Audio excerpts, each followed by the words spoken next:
हर योजना का नाम बदलने की जो सनक है ये समझ में नहीं आती है। खत्म करूं, महात्मा गांधी जी मेरे परिवार के नहीं थे और कोई विधायक किसी की निजी महत्वाकांक्षा, सनक और पूर्वाग्रहों के आधार पर न तो पेश होना चाहिए। आदरणीय अध्यक्ष महोदय जी, मैं नियम 72(1) के तहत इस विधेयक को पुनर्स्थापित करने पर अपनी सख्त आपत्ति दर्ज करना चाहती हूँ। महात्मा गांधी ग्रामीण रोजगार गारंटी कानून पिछले 20 सालों से ग्रामीण भारत को रोजगार देने में और ग्रामीण अर्थव्यवस्था को मजबूत बनाने में सक्षम रहा है। ये एक इतना क्रांतिकारी कानून है कि जब इसको बनाया गया तो सदन के सभी राजनीतिक दलों ने इससे पूरी सहमति दी। इसके द्वारा 100 दिन का रोजगार इस देश के गरीब से गरीब लोगों को मिलता है, हमारे गरीब से गरीब भाई बहनों को।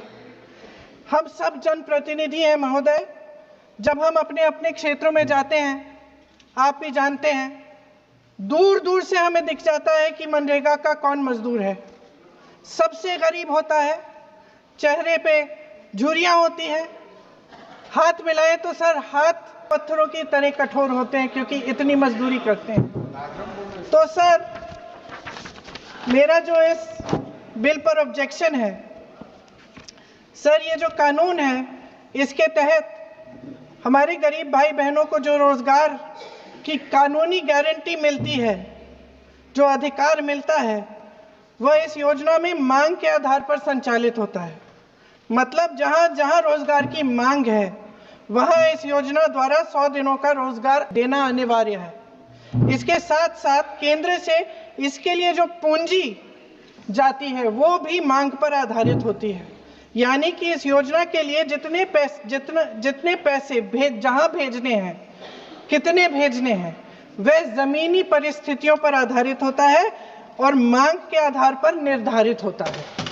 सर इस विधेयक की अनुसूची 1 में उपनियम 4(1) और 4(2) द्वारा केंद्र को इजाजत दी गई है कि वह पहले से ही निर्धारित कर लें कि कितनी पूंजी कहां भेजी जाएगी।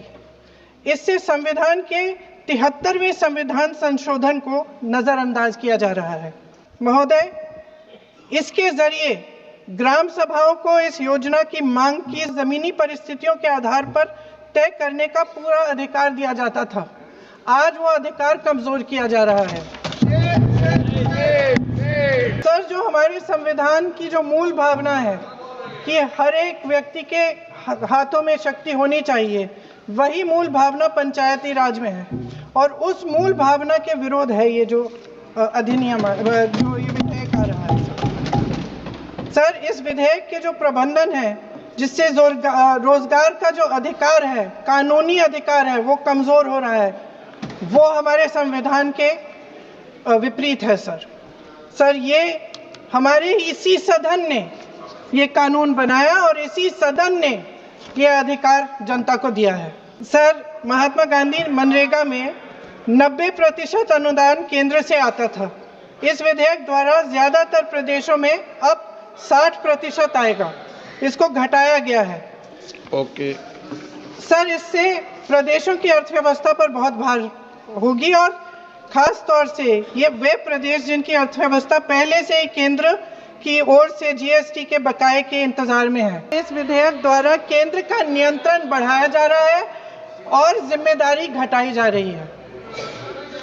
सर जो 100 दिन का अधिकार आपने 125 करने की बात की है, लेकिन इसमें वेतन की बढ़ोतरी, आपकी जो मजदूरी की बढ़ोतरी है, इसकी कोई बात नहीं है। माननीय सदस्यों, सर ये सही बात है कि अभी तक जो बकाया है वो ही पूरा नहीं हुआ है। आखिरी बात ये है सर कि हर योजना का नाम बदलने की जो सनक है ये समझ में नहीं आती है। सर जब ये किया जाता है तो सरकार केंद्र को पैसे खर्चने पड़ते हैं। सर आखिरी पॉइंट है कि बिना चर्चा के, बिना इस सदन की सलाह लिए इस तरह से जल्दी में विधेयक को पास नहीं होना चाहिए। सर ये विधेयक वापस लिया जाना चाहिए। इसके बदले में सरकार को एक नया विधेयक पेश करना चाहिए खत्म करूं। महात्मा गांधी जी मेरे परिवार के नहीं थे, लेकिन मेरे परिवार जैसे ही हैं, और इस पूरे देश की यही भावना है sir. No, very good. Sir इस पूरे देश की यही भावना है। नो, माननीय सर आखिरी बात, सर आखिरी बात यह है कि गहन जांच पड़ताल और व्यापक चर्चा के लिए इसे कम से कम स्थायी समिति के पास भेजा जाना चाहिए, और कोई विधायक किसी की निजी महत्वाकांक्षा, सनक और पूर्वाग्रहों के आधार पर न तो पेश होना चाहिए और न ही पास होना चाहिए। धन्यवाद।